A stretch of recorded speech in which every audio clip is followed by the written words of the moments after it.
First things first, 3/4 of the earth is covered by water, the other quarter by Brad Keenan.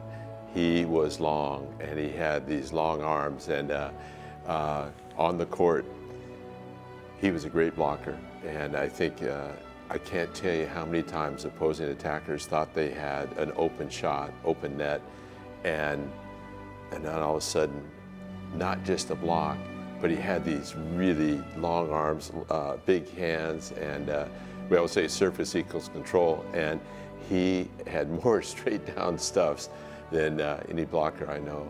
Sometimes in the recruiting process, the interaction would be, this is 4 years, big decision, and what I didn't know when I started, what I know now, is that their joys are going to be my joys. Their disappointments are going to be my disappointments. And I'm so proud of the success that he is having, and so proud of who he is. Brad, another big guy with great skills that small guys have, and probably the most amazing thing that I noticed right away when I got to work with Brad. I got there in his second year, his sophomore year.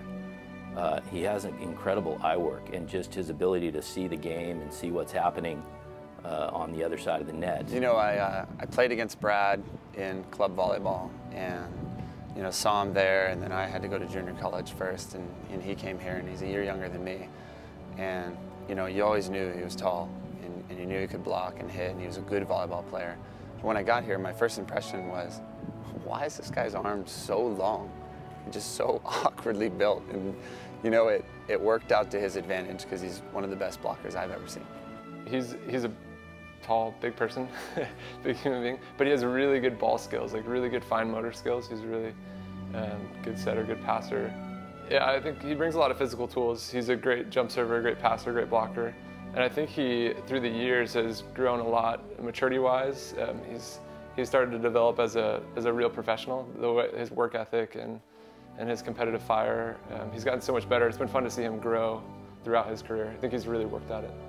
When Brad first walked into the gym, I was a couple years older than him, and he was a freshman, and I heard a lot of good things about Brad and how he was a good volleyball player, but he walked in tall, 6'9", gangly, and he didn't look too athletic, and that was one of the times that I go, all right, Marv's got a good eye, and I'm going to trust it. And Brad, immediately when he started playing, he showed us why he was good, and he showed us that not only his natural gifts of being tall, having a good arm, and have played volleyball for a while, but his desire to really get better in his skills and to be great at hitting, blocking, and serving really impressed me.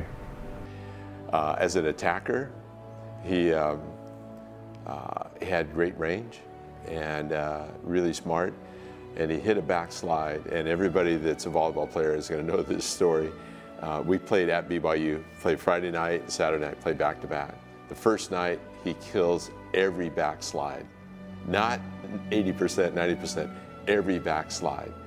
And you have to have a really good cross-body arm, and so the next day, BYU spends all day practicing, getting ready for Brad Keenan again. And I think maybe the second set, they get one block on him.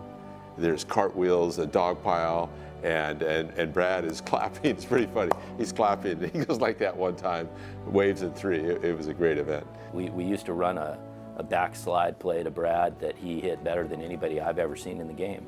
And most of it was because of his vision. He could see what was open, he could roll a ball over the block, he could hammer a ball down the line. Just amazing, amazing eyes. Ability was off the charts. I mean, he was a great volleyball player, just in general. He saw the game well, he was quick, he had a great arm, good wrist. He was really quick, and not something maybe first impression you would look at him and think, oh man, that guy's quick. But his ability was off the charts. Playing with him and I butted heads quite a bit, but I feel like it made us both better. We just had that kind of relationship where we would yell and scream at each other during the match, and both of us had the ability to up our game from that, and so it was beneficial. Brad and I have been through a lot. We only played 1 year indoors together, and it was a fun year. We had a good season, but we've been through a lot since then. We kind of came together as rookies on the beach. We played our first season and tried to figure it out together, and went through some ups and downs. And then after a couple years apart, we remained friends for sure when we didn't play together. Kind of would still talk shop, but we got back together, and now we spend every weekend together. So. Brad's ability on the court, he was never a hurrah guy. He was a guy that went to work. When you needed a big point, he'd go back to the service line and dial up an ace, or would shut down a big hitter on the other side. So Brad had that ability to change games, and he did it from an early age at Pepperdine. He saw the game real well, and sometimes these big guys are kind of one-dimensional. Maybe they hit well or they block well, and it's the passers, the liberos, the outside hitters, the setters that see the game and know the game. And I would ask him, Brad, what do you see out there? What are you feeling? And I would take notes. And maybe he thought it was a light question for me, but and then I would ask him, what do we need more of or less of? And sometimes the players would say hamburgers at lunch, whatever. But he was real thoughtful and mindful, and I think that's one of the reasons that he's still one of the top players in the game right now.